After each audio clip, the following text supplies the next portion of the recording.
Radio.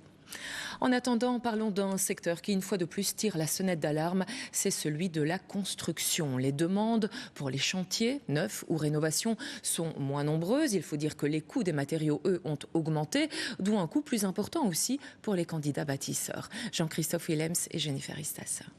Le logement neuf n'a plus la cote. Malgré la crise du logement, la construction de nouveaux biens est en baisse, moins 7,3% en 2024.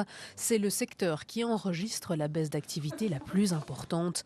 Pour construire ces nouveaux appartements, l'entrepreneur a dû débourser en moyenne 20% supplémentaires par rapport à il y a 4 ans, rien que pour payer les matériaux.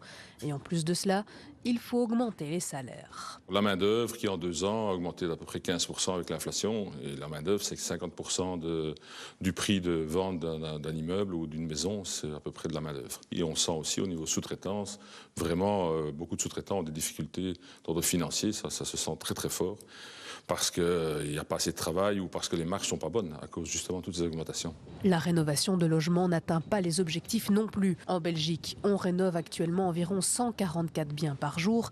Il faudrait en rénover 471 par jour pour atteindre la neutralité climatique en 2050. Pour aider le secteur, seul le politique peut changer la donne. Il faudrait stimuler l'octroi des permis de bâtir et des permis de rénover. Il faudrait aussi revoir à la hausse les primes et les incitants pour que ça devienne abordable pour les ménages.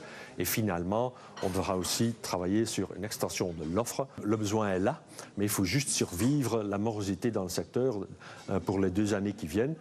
Sans changement, la Fédération de la construction estime pourtant que le secteur connaîtra un nouveau recul en 2025.